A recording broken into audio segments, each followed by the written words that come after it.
네, 안녕하세요. 오늘은 명제에 대해서 배워보도록 하겠습니다. 우선 첫 번째로 명제와 조건이라고 하는 것이 무엇인가? 가장 기본적인 정의에 대한 얘기부터 해볼게요.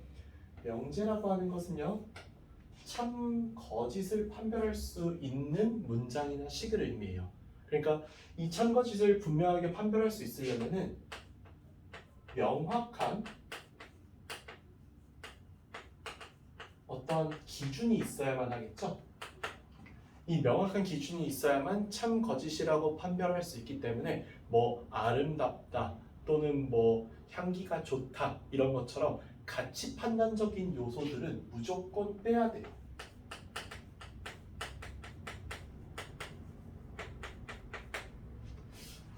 간단하게 예시를 좀 들어본다면은 이 명제라는 것에서 이 가치 판단을 하지 말아야 한다는 게 뭐냐면요.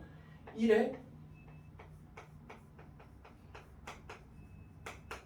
가까운 수 이런 거에 대한 얘기를 한다고 쳐봐요. 예를 들어서 이는 1에 가까운 수다 라고 하는 이런 게 명제가 될 수 없는 이유는 뭐냐면은 가깝다라는 이 표현 자체에 문제가 있다는 겁니다. 가깝다라는 건 누군가에 의해서는 가깝다라 보일 수 있는 것이 누군가에 의해서는 되게 멀어 보일 수 있는 상대적인 가치를 따지는 문장이거든요. 즉 예를 들어서 2 같은 경우는 1.1 같은 수에 비하면은 2에서 멀죠. 하지만 100이라는 수에 비하면은 1에 엄청 가까운 수일 거예요. 그런 가치 판단의 요소가 남아있기 때문에 명확한 기준이 없는 이상 우리는 참거짓을 판별할 수 없기 때문에 참거짓을 판별할 수 있다는 것은 명확한 기준이 존재한다라는 말이기도 하다라는 거죠. 그래서 참거짓을 판별할 수 있는 문장과 식을 우리는 명제라고 불러주고 P라고 써서 표현을 해주는 이런 내용이 일단 첫 번째 명제에 대한 내용입니다. 다음 조건. 조건은 뭐냐 그러면 조건은 변수 x가 포함된 문장 또는 식인데요. 변수 x가 포함된 문장 또는 식에서 x에 의해 참거짓이 결정되는 것을 의미하는데 결국 x에 의해서 참거짓이 결정되는 것은 조건 P라고 불리는 녀석일 텐데 이것도 무슨 얘기냐? 이 조건 P 같은 경우는 어떤 경우냐면은 이 P라고 하는 조건이 뭐 x가 예로 4보다 작다 같은 이런 경우예요. 그럼 x가 4보다 작다라는 이 내용은 x가 4보다 작은 3, 뭐 2 이런 숫자들에 대해서는 맞는 말, 참인 말이 되지만 x가 5 같은 숫자가 들어가면은 5는 4보다 작을 수 없기 때문에 거짓이 되는 거죠. 이런 경우를 우리는 조건이라 불러준다는 겁니다. 그리하여 이 조건은 진리집합을 반드시 만들어내게 되는데 이 진리집합은 뭐냐?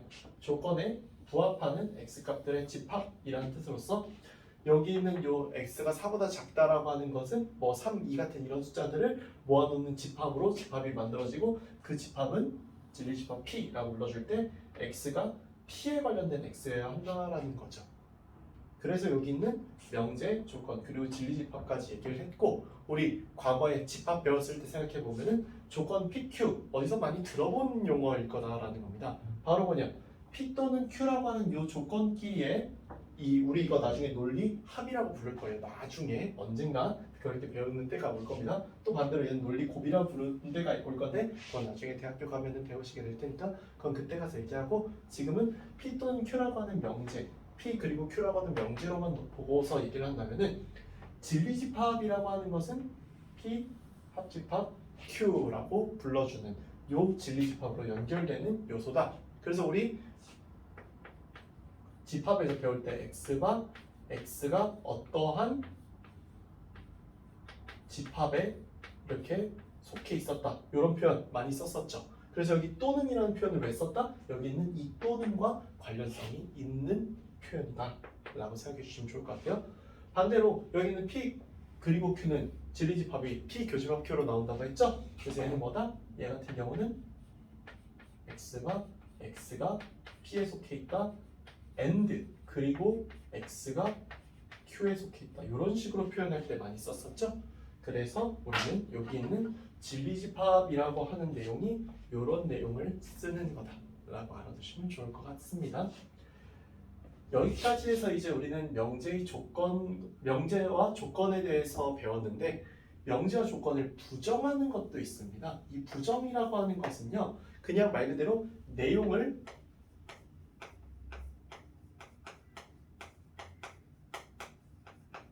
반대로 만드는 것을 의미해요. 가령 예시를 좀 든다면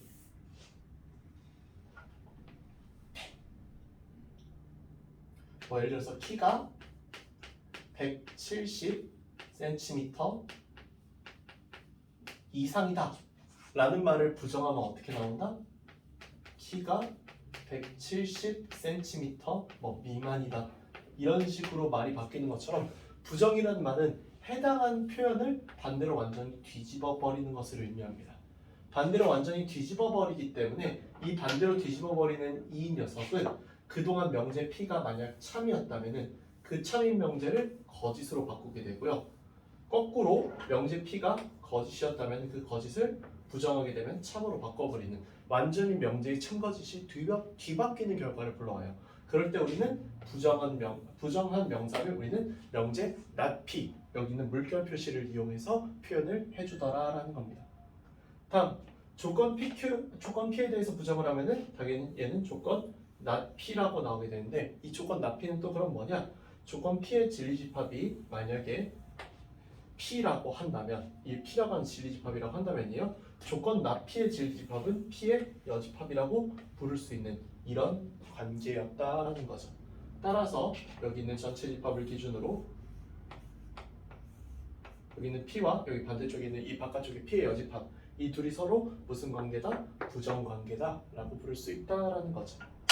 또한 부정은 두 번 하게 되면은 조건이든 명제는 상관없이 두 번 하게 되면 원래 P로 돌아오는 성격을 가지고 있다라는 것도 알아두시면 되겠네요. 다음에 배울 내용은 명제 P이면 Q이다에 대한 내용인데 이 명제 P이면 Q이다 같은 경우는 P이면 Q이다라는 이 명제가 두 조건 PQ에 대해서 나오는 명제입니다. PQ 두 개가 조건일 때 조건 P이면 조건 Q이다라고 하는 요 명제는 P이면 Q이다라는 이런 명제로서 표현을 하게 되고요.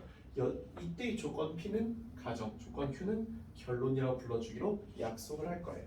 즉 얘를 가정하면은 이 결론이 도달할 수 있는가를 명제로서 살펴보게 되고 도달할 수 있으면 참, 도달할 수 없으면 거짓이다라고 불러준다라는 거죠. 그래서 조건 P, Q의 진리집합을 각각 P랑 Q라고 이렇게 표현해 놓으면은 P가 Q에 포함된다. 즉 P가 Q의 부분집합이다라고 하면은 P면 Q이다는 참이 되고요. 이거는 거꾸로 생각해서 P면 Q이다가 참일 때 얘가 된다라고 봐도 무방합니다. 마찬가지로 P면 Q이다가 여기는 P가 Q에 포함되지 않으면 P면 Q이다는 거짓이 되고요. 이 포함이 안 되는 부분, 그러니까 이 앞부분이죠. 예를 들면 이런 겁니다. P가 Q에 포함되지 않는 이유는 이 부분 때문이죠. 이 부분이 포함됐더라면은 P가 Q에 포함되는 부분 집합이었을 텐데 얘 때문에 안 되는 거였거든요. 우린 이 부분을 뭐라 불러준다? 우리는 반례. 그래서 이 P면 Q이다가 거짓이 되게 하는 값이라고 불러주겠다라는 거예요. 요 반례는 반드시 여기서 나온다는 것도 기억해 두시면은 웬만한 내신에서 나오는 진입판정 문제는 다 맞추실 수 있을 거예요. 다음 명제의 역과 대우에 대해서도 배워보도록 할 건데 명제의 역과 대우 일단 이 P면 Q다라는 명제가 있을 때 여기 Q면 P다라는 이 명제는 이 명제의 역이 되고요. 이 명제에 대해서는 또 얘가 또 역이 되는 서로 이 반대쪽에 순서를 바꾼 이 두 관계를 역이라고 불러주고요. 순서도 바꾸고 부정까지 한 이 관계를 서로 대우 명제라고 불러줍니다. 그래서 P면 Q다라는 명제를 기준으로 역이라는 명제는 순서만 대우라는 명제는 순서와 부정까지 해주는 것을 대우라고 불러준다라는 것. 다음 P면 Q이다라는 원래 명제와 Q면 나피다라는 대우 명제는 항상 참거짓이 같습니다. 얘가 참이면 얘도 참이고요. 얘가 거짓이면 얘도 거짓이에요. 세 번째로 3단 문법에 대해서도 배울 건데 P면 Q이다가 또 Q이면 R이다가 성립하면은 P면 R이다가 성립한다라고 하는 요 내용까지 해서 우리는 여기서 배우는 명제의 역과 대우에 대해서도 이렇게 공부해 볼 수 있을 것 같아요. 이상 여기까지 해서 오늘 명제에 대해서 배워봤는데 다음 시간에는 이제 여러 가지 증명 방법들 대우 증명이나 아니면 귀류법 그 다음에 필요 충분 조건에 대한 얘기 그리고 절대 부등식에 대한 얘기까지 해서 명제를 마무리해 보도록 하겠습니다. 감사합니다.